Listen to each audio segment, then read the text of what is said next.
Most people assume money habits are a personal flaw or a generational stereotype.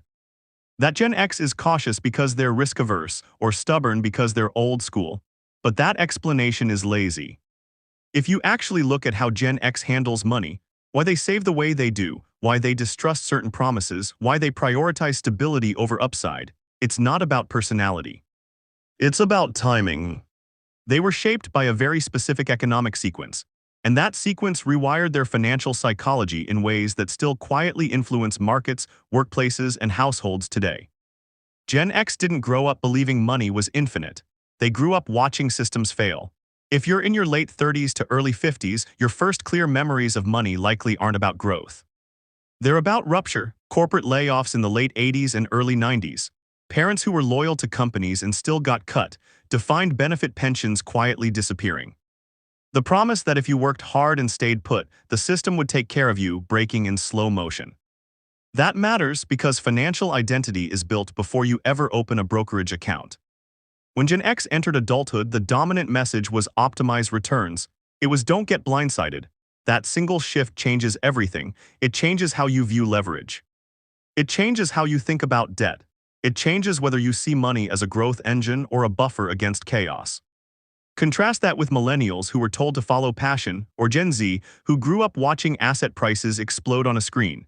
Gen X learned money as defense first, offense second. And once that baseline is set, it's incredibly hard to undo. Take savings behavior. On paper, Gen X often looks conservative, higher cash balances, lower portfolio volatility. A stronger preference for home equity over financial assets. Critics say this is inefficient, that they missed upside, but that critique ignores risk-adjusted reality. If you lived through the dot-com crash as a young professional, you didn't just lose money, you lost trust. The Nasdaq fell nearly 80% from peak to trough. That's not a drawdown you forget. If you were investing $10,000 a year in your late 20s and early 30s and watched half your net worth evaporate twice in a decade, 2000 and then 2008, you internalized a very different lesson than someone who started investing in 2012.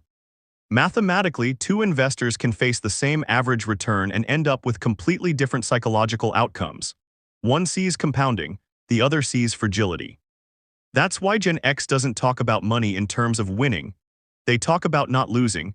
Their mental model isn't maximum return, it's margin of safety. Think of it like a business. A founder who has survived two near bankruptcies doesn't optimize for top-line growth anymore. They optimize for cash flow resilience. They keep more liquidity. They accept lower peak margins in exchange for survival through downturns. From the outside, they look conservative. From the inside, they're rational. Gen X applies that same logic to personal finance. This is also why Gen X is deeply skeptical of leverage. They didn't see debt as a clever tool. They saw it as a trap that works until it doesn't. Adjustable rate mortgages in the 90s.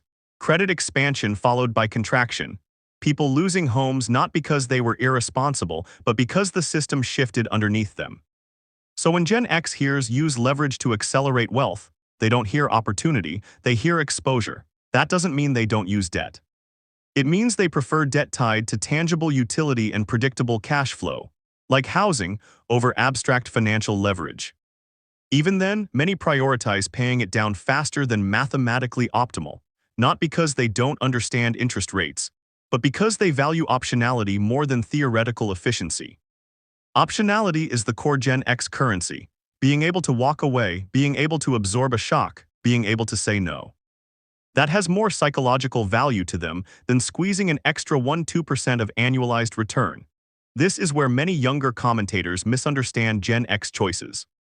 They run spreadsheet models that assume stable employment, uninterrupted growth, and rational actors optimizing long-term expected value. Gen X lived through repeated violations of those assumptions. When your lived experience includes watching safe companies disappear and guaranteed plans get restructured, you stop treating forecasts as promises. You start treating them as suggestions. That mindset shows up clearly in career behavior. Gen X is often labeled as loyal, even though they were the first generation to realize loyalty was no longer rewarded. What looks like loyalty is actually risk management. Job hopping was harder early in their careers. Information traveled slower. Professional networks weren't portable. Switching jobs carried more downside risk than it does today. So Gen X learned to extract security from within unstable systems. They focused on being indispensable. They built deep, narrow expertise.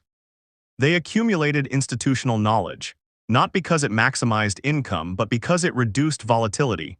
If you can't control the system, you reduce your exposure to it. This also explains why many Gen X professionals prioritized employer benefits long before they optimized salary.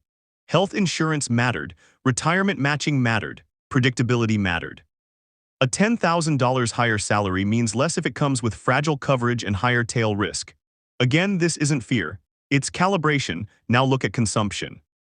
Gen X is often accused of lifestyle creep, bigger homes, nicer cars, suburban sprawl, but this too is misread. For Gen X, consumption wasn't primarily about signaling. It was about insulation. A house wasn't a flex, it was a fortress.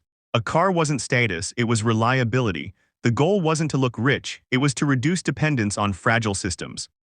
When you don't trust the future, you invest in controllable comfort. That's why Gen X often locked in fixed costs early. Fixed-rate mortgages, long-term insurance policies, stable neighborhoods. They were converting income into predictability. From a cash flow perspective, this makes sense. If your monthly housing cost is fixed at $2,000 while inflation runs at 3–4%, the real cost declines over time. You're effectively short inflation. That's a rational hedge if you believe inflation will erode purchasing power and wages may not keep up. Many Gen X households unintentionally ran one of the most effective long-term inflation strategies available, not through sophisticated instruments, but through structure. Of course, this came with trade-offs.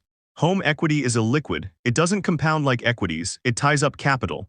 But again, Gen X wasn't optimizing for peak net worth at 65. They were optimizing for survivability across uncertainty. This is why Gen X wealth profiles often look inefficient but resilient, moderate portfolios, significant home equity, lower drawdown risk. Less upside, but also fewer forced sales. The problem arises when this mindset is carried forward unchanged into a different environment. What protected Gen X early in life can constrain them later. As systems stabilized post-2010 and asset prices entered a long bull market, the cost of excessive conservatism increased. Holding too much cash at near-zero interest rates created silent losses. Underallocation to growth assets widened the gap between income and freedom. But here's the subtle part. Gen X didn't miss this because they're ignorant. They missed it because their psychological baseline was set during chaos. Once your reference point is loss, gains feel fragile, you don't trust them. You wait for confirmation that never fully arrives. This is the hidden tax Gen X pays, not in dollars but in hesitation. Consider two investors. Both earn $120,000 a year. Both save 15%. One invests aggressively from age 30 onward and averages 7% real returns. The other holds a conservative mix averaging 3% real returns. Over 30 years, the difference isn't marginal, it's massive. At 7%, $18,000 a year compounds to roughly $1.7 million in today's dollars. At 3%, it's closer to $850,000. Same discipline, same savings rate, different psychological risk tolerance. That gap isn't about intelligence, it's about timing and trauma. This is why Gen X often feels financially behind despite doing everything right. They did the responsible things. They avoided blow-ups, they stayed solvent, but they weren't positioned to fully capture upside when conditions changed. And that creates a specific kind of frustration, one that isn't loud or reckless but quiet and simmering. The sense that you followed the rules, managed risk, played defense well, and still didn't get the freedom you expected. That tension shows up in midlife. Gen X hits their 40s and 50s with decent incomes, respectable net worths, and surprisingly low optionality. They're asset-rich but flexibility poor, cash flow is spoken for, fixed costs are high. Time feels compressed. This is where their psychology shifts again. You start seeing a reevaluation not toward hype or shortcuts but toward control. Fewer possessions, more liquidity. A renewed focus on profit margin rather than revenue. The question quietly changes from how do I grow to what can I remove? This is a business pivot, not a crisis. In business, when growth stalls, smart operators don't double down on expansion. They fix margins, they reduce complexity, they increase free cash flow. Gen X begins doing the same thing personally. Downsizing, paying off debt, reducing lifestyle drag, not because they want less but because they want room to maneuver. The irony is that Gen X is often closest to real freedom when they stop trying to optimize and start trying to simplify. This is also why Gen X is drawn to frameworks over tactics. They don't want the next hot asset. They want a system that doesn't require constant vigilance. They've already lived through cycles where vigilance didn't help. What they're really seeking is a stable conversion of labor into autonomy. That means income streams that aren't fragile, expenses that don't grow automatically, investments that don't require perfect timing, and enough margin that a bad year doesn't trigger a cascade of forced decisions.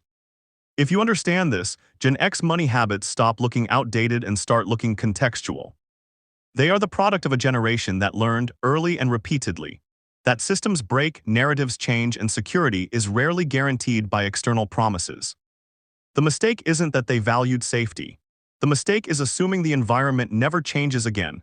The opportunity now, especially for late Gen X, is recalibration, not reinvention. That means recognizing which habits were defensive adaptations to a past environment and which ones still serve the future you want. It means slowly shifting from protection to deployment. From hoarding optionality to using it, not all at once, not recklessly, but deliberately, because the real risk for Gen X isn't market volatility anymore. It's carrying a survival mindset into a phase of life that requires intentional growth. Money is still a tool, but the job it needs to do evolves. In your 30s, it protects you from instability. In your 40s and 50s, it needs to buy time, flexibility, and choice. If it stays locked in defensive structures, it can't do that job well. Understanding the psychology behind your habits isn't about blame. It's about agency. Once you see why you built the system you're living in, you can decide, calmly, rationally, what to keep and what to unwind. And that's the real shift Gen X is capable of now, not chasing returns. Not copying younger generations, but consciously upgrading their financial identity from survivor to operator.